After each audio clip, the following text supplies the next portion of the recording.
Beautiful day in Topeka, Kansas. Alongside Neil Fisher, I am Andrew Rogers here at Washburn. The Lions have a 6-3 lead going into the top of the fourth with Wes Degner up at the plate and Ramirez on the bump. He's been working quickly a lot in this game, and he throws an off-speed pitch for a strike. I think that's going to help him a lot in this game against our lineup, who likes to take pitches and see some pitches. Wes is one of the greatest at doing that. That's what he's known for, is working at bats and then just grinding them out and then finding a hole and getting a hit. Degner during batting practice took one off the mouth, and rather not batting practice, but more of when he was in center field for the pregame warm-up. And what was it, a two-hopper that got up right off the long, thick grass out in center field? Yeah, just a two-hopper came up and got him right in the mouth or in the chin area. It was pretty scary for us. We didn't know what was going on. DJ was telling me that they were just talking it before he got that ground ball. They're like, wow, this grass is pretty bumpy.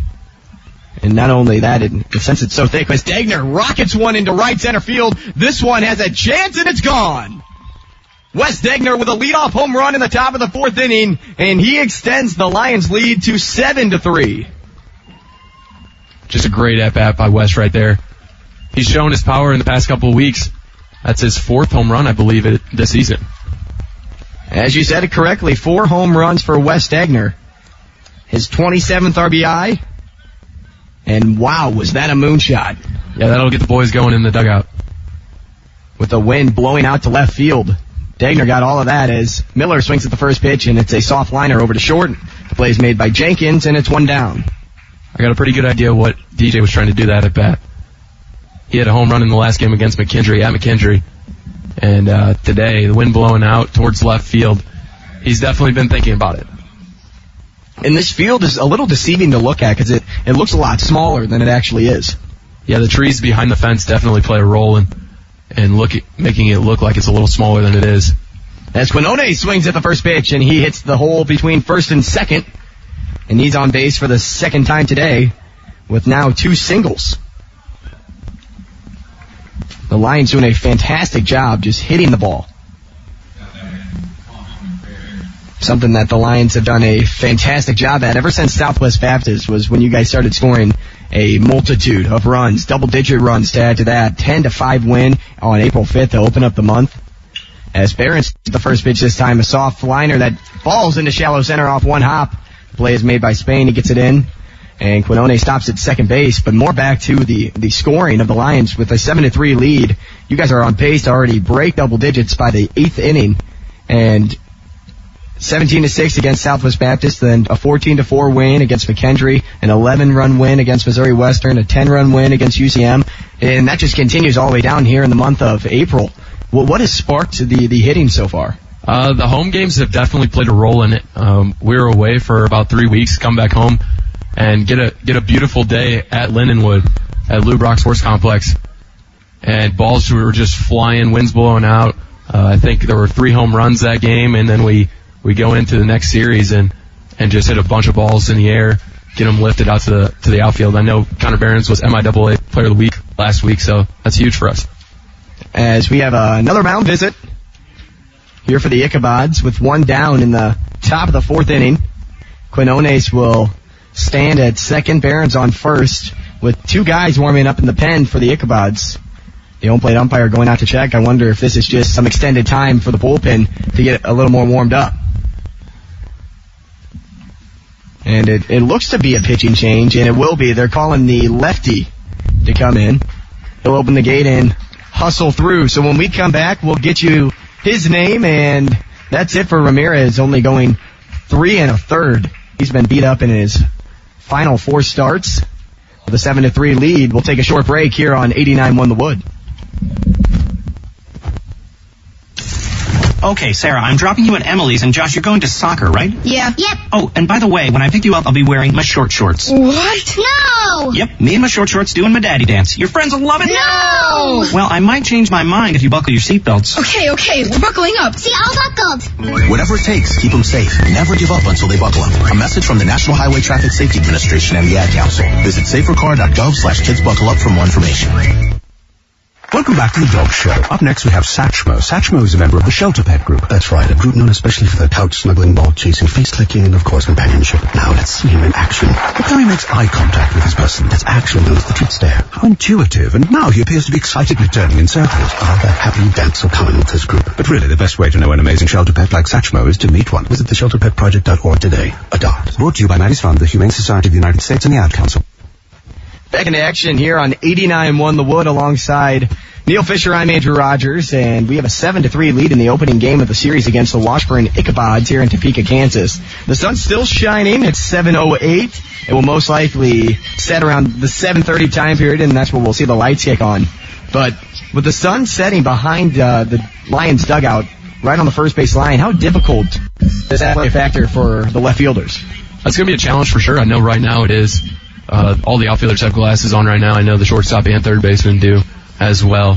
It's a challenge for sure, but you just have to use your glove and the glasses to your advantage and make the plays. With one down, the new face on the bump for the Washburn Ichabods is Austin Simpson, the left-handed junior from Ada, Oklahoma. And he misses for ball one to Ian Nelson, who is 0 for 1 on the day with a ground out to second and a 2 RBI sacrifice fly to center. As he lines one into right field for a base hit. Quinone's on his way home. He's going to go all the way. The throw off line. Quinone scores, and it's picked up by Simpson on the third base line. Barron standing still on second base, but an RBI single for Ian Nelson. Great job of hitting for Ian right there. Lefty matchup and just drills one through the hole for his third RBI of the day. Munoz over at third, sending Quinones all the way. If that ball was on line, Quinones would have been toasted. Drew doesn't have the best speed in the MIAA, but he's pretty good at base running, so Munoz knows that and got the run home, which is a big run for us. Still with one down, and Simpson getting Saladino to check for a strike.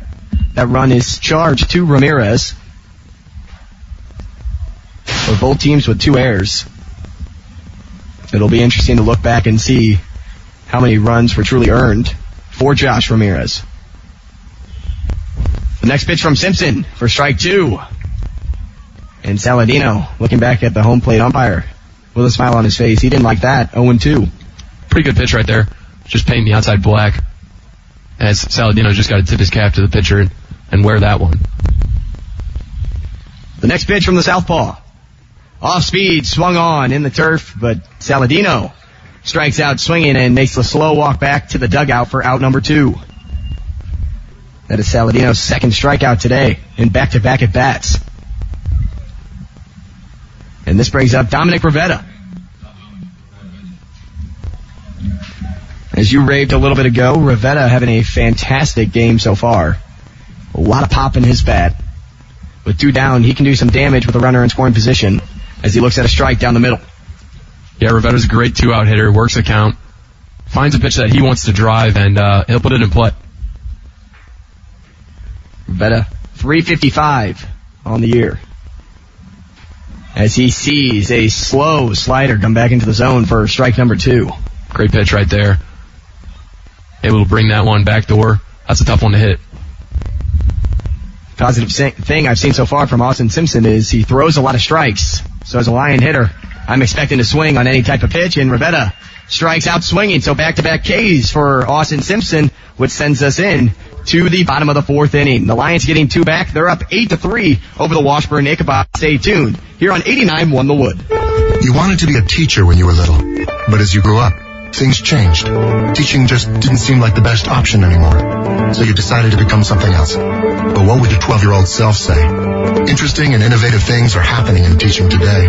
So it's time to put it back on your list. Don't try to convince yourself otherwise. You had it right the first time. Find out how you can make more at teach.org. Make more. Teach. Brought to you by Teach and the Ad Council. It only takes a minute to find out if you may have prediabetes, and you can do it at doihaveprediabetes.org. But you're probably not going to, are you? Kids, work, listening to the radio. You're busy, which is great because busy people can't get prediabetes. Oh my, I read that wrong. They can. Should have worn my glasses. So visit doihaveprediabetes.org and take a short test, because prediabetes can be reversed. Brought to you by the Ad Council and its pre-diabetes awareness partners. Back in action here on 89-1 The Wood in Washburn. Topeka, Kansas to be exact. 8-3. The Lions hold a lead over the Ichabods. Do you know what an Ichabod is, Neil? I do not. Someone was telling me earlier. I saw the mascot was here for a little bit down in the stands talking to the fans. So the Ichabod is not what you think it would be. Is it a person? It's like a... Ichabod Washburn created the school. And that is where they get their mascot name. But most people think it would be something like a lizard or something like that, or something to do with Ichabod Crane, for sure. As Beckman gets the first batter of the inning to ground out, that is Larson, the leadoff hitter. So having him gone and Josh Crosby, the best hitter on this team, up at the plate, just for a chance to do some damage for himself only, is the best scenario looking for Beckman. Great job by Blake right there. 1 pitch, 1 out to the top of the order. That's what you want to see. Pitch to Crosby. Looked to be a change high for ball 1. Beckman doing a great job, as you said it, after that double play ball, to really gain his command back, put some more velo on his fastball, and keep these Ichabod hitters guessing. Yeah, you definitely get more confident as a pitcher if you have the people behind you making the plays to throw harder, throw it wherever you want. And that's what it looks like he's doing right now. And the next pitch taken for ball 3, it's 3-0. This honestly wouldn't be the worst case scenario, walking Crosby, who has 13 homers, 42 RBIs, and 35 runs scored. But Crosby will look at a strike. Still in a hitter's count. Hitting .302 on the season in 174 bats. The 3-1 pitch from Beckman. Inside, and that one is caught way in front by Crosby. Into the students over there, the Washburn students. And a so-called lucky souvenir, even though you have to throw it back. Yeah, their coach is going to want that one back. I know ours do. So a full count now as Beckman has worked his way back. 1 down, bottom 4. The pitch, strike 3 looking, and Crosby did not like it. He threw the bat back toward his dugout. But I don't know how much prettier that pitch could have gotten on the outside corner. Great 2-seam by Blake Beckman right there. Started outside, off the plate, comes back in. Probably around 90 miles an hour, so that's a tough one. That's a tough one, but a great job for Blake to come back in that hitter after getting the first guy with 1 pitch. That is Beckman's 3rd strikeout recorded today, with this next pitch swung on and grounded through the hole into center field by Brady Hoover.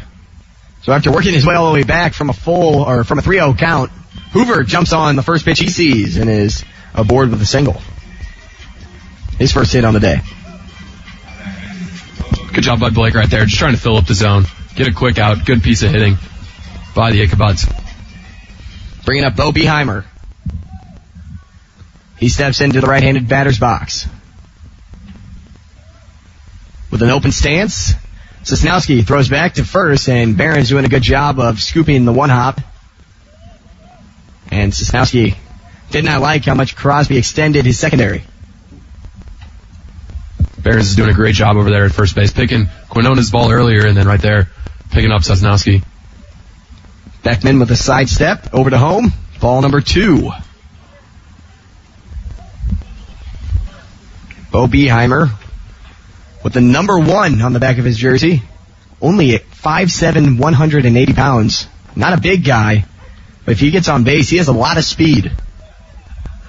As Beckman throws one down the middle for strike 1. Crosby on first base for Washburn. The next pitch from Beckman. High and away. And a hitter's count for Bo Beheimer.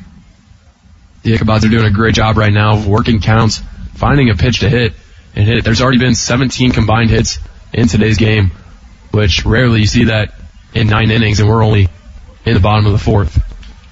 And once again, Beckman working back to a full count. 8-3, the Lions have a lead. Bottom of the 4th, 2 down, and a runner on first for Washburn. Runner on the move right here, 3-2, 2 outs.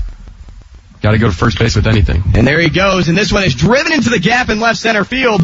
A big 1-hop to the wall. Degner picks it up. He'll hit his cutoff man. That's shortstop Ian Nelson. But Crosby getting all the way home after the 3-2 hit and run, you could say. And he scores, and he cuts the lead back to 8-4. Andrew, I don't know if you saw that, but right when that ball was hit, DJ Miller put his hand up like he had no clue where that ball was going. And he did not move. Degner moved all the way from center to go get that ball. So as you mentioned earlier, that sun is definitely becoming a factor. You can start to see the shadows creeping onto the field. That's going to be tough for hitters to see the ball. And just as you say, shadows, DJ Miller puts his glove in front of the sun just to be able to see if the ball is going to be swung on and hit toward his direction. A little bit of advantage and something hard to do as a hitter, but to pull the ball right now would be a very detrimental thing for the Lions in the left side of the infield and for Miller out in left.